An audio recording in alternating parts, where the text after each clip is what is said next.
ఇచ్చినందుకు నిజంగా మా అందరు కొత్తగా ఎన్నికైన ప్రతి ఒక్కరి తరఫున ధన్యవాదాలు తెలియజేసుకుంటున్నాను.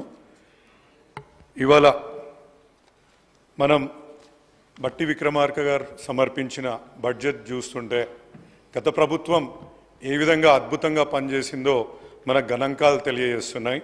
అందులో ముఖ్యంగా పర్ క్యాపిటా ఇన్కమ్ గురించి చూస్తే మన తెలంగాణ ఫార్మేషన్ అప్పుడు 1,24,000 రూపాయలు ఉండేది. అది 3,47,000 రూపాయలకు గత 10 సంవత్సరాల్లో ఎదిగినందుకు నిజంగా గర్విస్తున్నాం అధ్యక్ష. అదేవిధంగా ఐటీ ఎక్స్పోర్ట్స్ కూడా 14-15 సంవత్సరంలో 57,000 కోట్లు ఉంటే ఇప్పుడు అది 2,41,000 కోట్లకు చేరింది అధ్యక్ష.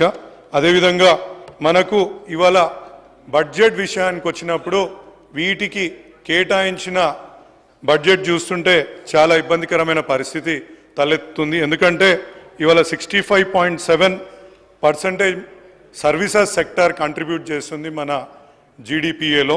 అదేవిధంగా 18% ఇండస్ట్రీ కంట్రిబ్యూట్ చేస్తుంది మన జీడిపిఏలో. కాబట్టి వీటికి కేటాయించిన 2,700 కోట్ల రూపాయలు మరియు అదేవిధంగా 770 కోట్ల రూపాయలు సరిపోవని నేను అనుకుంటున్నాను అధ్యక్ష. ఎందుకంటే ఇవాళ ఇంత జీడిపిలో మనకి ఇంత కంట్రిబ్యూట్ చేసే రంగాలకు మనం ఇంకా అధిక మోతాదులో మనం బడ్జెట్ కేటాయిస్తే బాగుంటుందనేసి నాకు మీ ద్వారా మంత్రి గారికి మనవి చేస్తున్నాను. ఎందుకంటే అనేక రాయితీలు ఇచ్చి ఇండస్ట్రీస్ని ప్రోత్సహించగలిగితేనే మన ఇండస్ట్రీ సెక్టర్ ఇవాళ తమిళనాడుతో కానీ గుజరాత్తో కానీ అదేవిధంగా మన మహారాష్ట్రతో కానీ పోటీ పడుతుందనేసి నేను భావిస్తున్నాను. ఇంకొకటి దీనికి గ్రీన్ ఛానల్ కూడా ఏర్పాటు చేసి మనం ఇవాళ మన జిఎస్టీలో 50% ఏదైతే తీసుకుంటామో మనకు వచ్చేది వాళ్ళకి డైరెక్ట్గా ట్రాన్స్ఫర్ అయ్యే విధానంగా, అదేవిధంగా ఎలక్ట్రిసిటీలో ఏదైతే వాళ్ళకి రాయితీ కల్పిస్తామో వాళ్ళకి డైరెక్ట్ అందే విధంగా కొన్ని కల్పిస్తే ఇవాళ ఇండస్ట్రీలు ఇంకా ముందుండి ఉద్యోగ కల్పనలో ముందుకెళ్తాయనేసి నా యొక్క భావన అధ్యక్ష. అదేవిధంగా ఇవాళ one of the fastest growing industry gig and platform workers, వీళ్ళ గురించి బడ్జెట్లో ఎలాంటి ప్రస్తావన తీసుకురాలేదు. నాకు తెలిసి కాంగ్రెస్ మేనిఫెస్టోలో కూడా వీటి గురించి వాళ్ళకు ఒక సంక్షేమ నిధిని తీసుకొస్తామని చెప్పిండ్రు, కానీ బడ్జెట్లో ఎక్కడ ప్రస్తావించకపోవడం చూస్తున్నాం.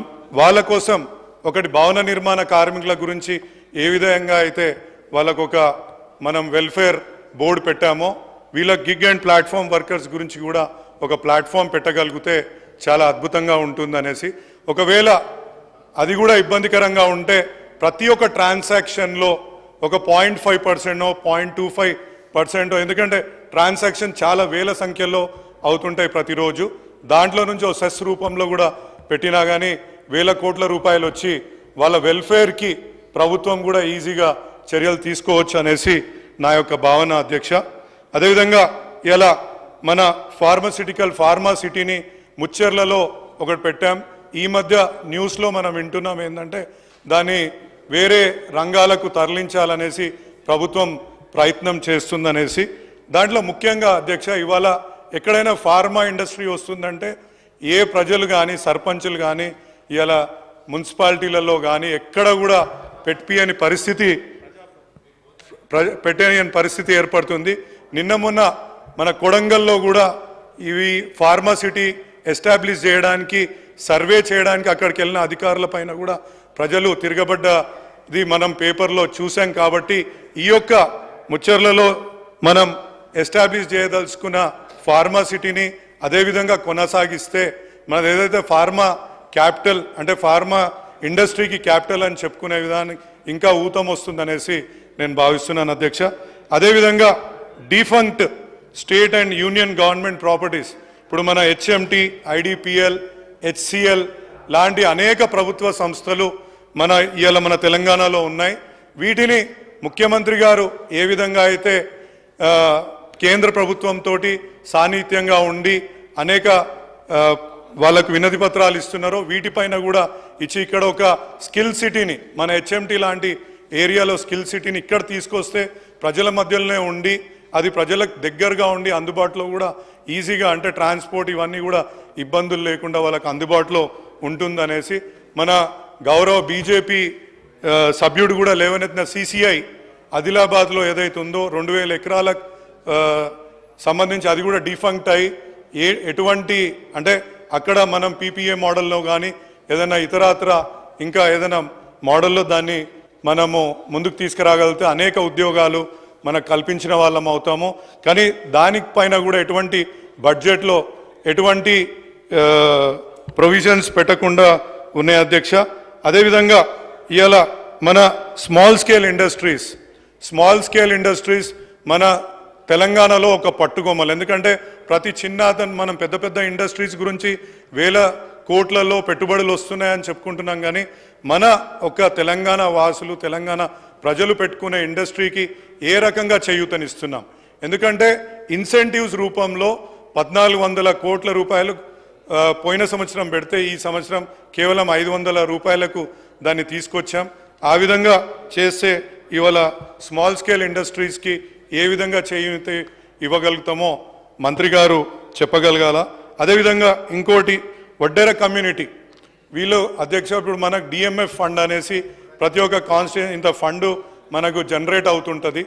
ఆ యొక్క జనరేట్ అయిన DMF ఫండ్ నుంచి మనం దయచేసి వాళ్ళ వెల్ఫేర్కి ఆ కమ్యూనిటీకి, ఎందుకంటే ప్రతి దగ్గర పెద్ద పెద్ద కంకర మెషిన్లు వచ్చేసి ఇవాళ పెట్టుబడిదారుల చేతిలోకి ఆ యొక్క కమ్యూనిటీ యొక్క చేయూత అంటే వాళ్ళ చేతి వృత్తిని మొత్తం అక్కడికి వెళ్ళింది కాబట్టి వాళ్ళకు కూడా ఆ యొక్క కమ్యూనిటీకి చేయూతనివ్వాల్సిందిగా కోరుతున్నాను. అదేవిధంగా కుమ్మర కమ్యూనిటీకి సంబంధించి వాళ్ళు ఏదైతే ప్రొడ్యూస్ తీసుకొస్తారో ఇవాళ మనం చైనా నుంచో గుజరాత్ నుంచో ఇంపోర్ట్ చేసుకోవాల్సిన పరిస్థితి ఏర్పడ్డది.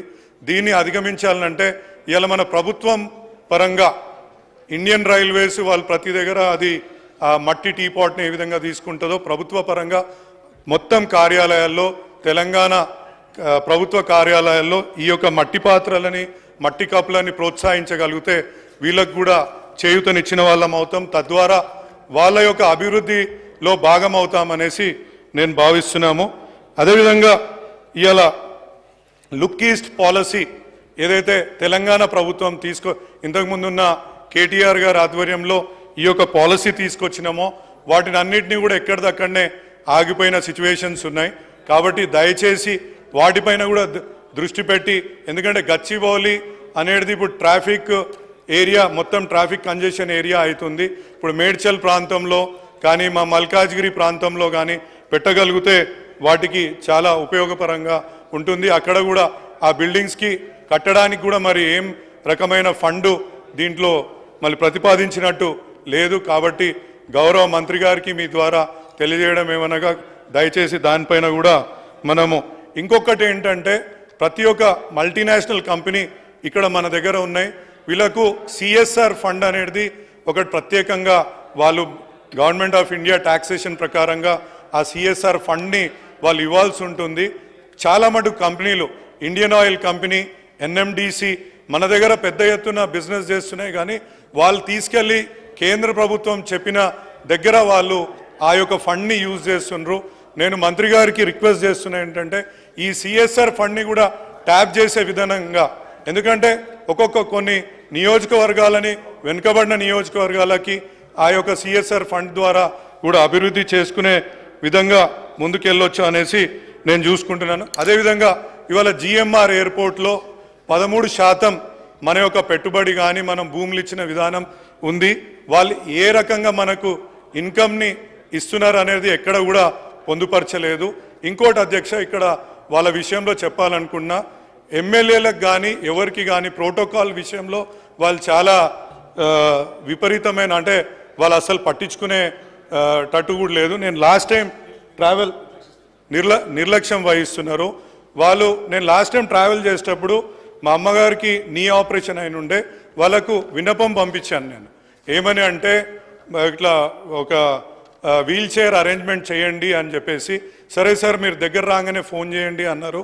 తర్వాత దగ్గరికి పోయినాక అంటే ఎయిర్పోర్ట్కి రీచ్ అయ్యే దగ్గరికి పోయినప్పుడు వాళ్ళకి ఫోన్ చేస్తే వాళ్ళు మీరు ఎక్కడున్నారంటే గేట్ పలానా నువ్వు చెప్పిన గేట్ దగ్గర ఉన్నామని చెప్తే మీరు సెక్యూరిటీ క్లియర్ అయిపోయినాక రండి అని అంత నిర్లక్ష్యంగా వాళ్ళు జవాబు ఇవ్వడం నేను సభా దృష్టికి తీసుకొస్తున్నా. మీరు కూడా వారిపై ఇటువంటి అంటే ఒక ఎమ్మెల్యేలు మన పెట్టుబడి అక్కడ జిఎంఆర్ ఎయిర్పోర్ట్లో ఉంది, మన ఎమ్మెల్యేనే వాళ్ళు ప్రోటోకాల్ పరంగా నిర్లక్ష్యం చేస్తే బాగుండదు అనేసి నేను కోరుకుంటున్నాను.